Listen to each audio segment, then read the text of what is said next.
Sorochan, FIFA Turfgrass Scientist, joins us live with the answers this morning. John, it's a privilege to have you on. Seattle Stadium uses artificial turf. So why does FIFA require a new surface with a mix of natural and synthetic grass? Yeah, so FIFA requires natural grass for all World Cup events. And so they've got a set of criteria and standards that they want people to play on and perform. And synthetic turf isn't one of them. So we've had to come up with systems to go into 8 of the 16 stadiums that are currently synthetic turf to put in temporary surfaces to meet the needs for World Cup 26.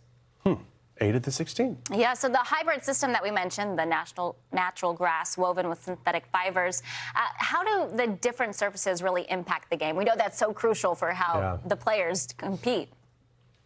Right. So our goal is across all 16 stadiums is to have consistency and uniformity. And having a hybrid system is what does that. You know, all the fields will be constructed on a sand root zone, and those hybrid fibers act like a rebar to stabilize that sand so you don't get big blowouts. But 95% of the composition of the surface that the players are running and sliding on and kicking the ball on is actually going to be grass, natural grass. So they'll play and perform like natural grass, but it's got some stability of not having big blowouts that occur and be over a period of as many as 9 matches. It'll be consistent from match 1 to match 9. It's, I mean, these are hard-fought matches, we know, and also soccer games are very long matches, too, so they play on that turf for a long time. Talk us through the installation process, because, I mean, we're still months away from World Cup play beginning, but is this, are we talking months long, weeks long, and how long does it take? Years, so it's been in the works for a while. Wow.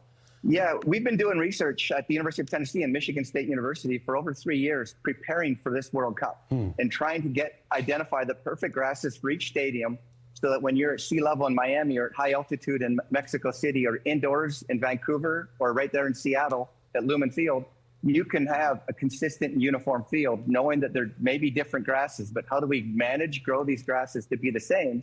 And that's what our challenge has been doing, not to mention the weather of the different climates and the different indoors climate control, but outdoors in Kansas City versus, Boston might be completely different. So we look at all of those parameters. That's fascinating. And you're a scientist of turfgrass. We're scientists of the weather. So we want to know more about weather. And specifically, let's look at Seattle. Unpredictable weather, no doubt there. How does this turf hold up in rain when you have cooler temperatures as well? And what do you think is going to be the biggest challenge to maintaining it? Yeah, so the way this turf will hold up is the sod has been prepared actually in central Washington State at a farm, and it's been growing for over a year now, and trying to get this sod to establish. It's growing, like I said, on a sand root zone, and once it's installed into Lumen Fields, there's a system called a vacuum ventilation system. So if we do get a lot of rainfall, we can actually pull the moisture out of that sand root zone, which is already going to be well drained as it is. So we're not going to have standing water or wet conditions. And every stadium will have the same kind of construction type where they have that hybrid reinforcement and a vacuum ventilation system to be able to pull the water out. Is it a really obvious, I won't say stupid, but obvious question when we talk about the heat? We know that World Cup play, we don't have to look far. I mean, a couple of years ago, very hot matches. But does that heat affect also the turf? I'm thinking maybe Kansas City, because they've got 6 matches in June and July. Highs are in the mid to upper 80s. I mean, it can be hot. Yeah, they can be well into the 90s, right? Yeah, so the grass we selected for Kansas City is a grass that actually grows well in the 80s and the 90s. So it will be one that's called Bermuda grass, and it's going to be growing in Kansas City and Miami, in Guadalajara.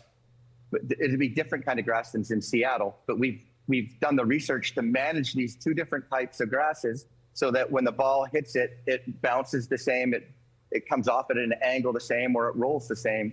Or when a player runs and cuts on it, they have the same feel of foot. So they have the perception to them is going to be consistent in uniformity again. It's so fascinating that all this goes into it, because you think about just from like a player aspect. You think about all these things are coming together that players don't even focus on. Yeah, but I bet they know how that ball rolls on that grass. You know what I mean? This is not at all related to your expertise, but what about grass for a front yard? What is the best type of grass? And can you see it with that special eye that you have for it? Can you say when, oh, that's a nice lawn? Yeah, I'm a turfgrass professor, so I do everything from home lawns to roadsides to the highest level quality putting greens to world-class World Cup sports pitches. So yeah, it's it's all about growing grass, and it's the intensity and the management and the specifics you put into it for its use and utility. You know, you got a backyard your kids are going to run and play on. The only thing I can't fix is, you know, dog spots that people always ask on a yard.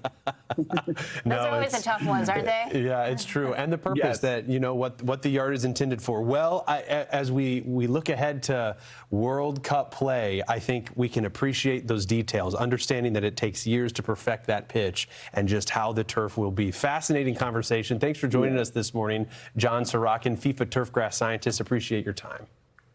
Thank you. Appreciate it.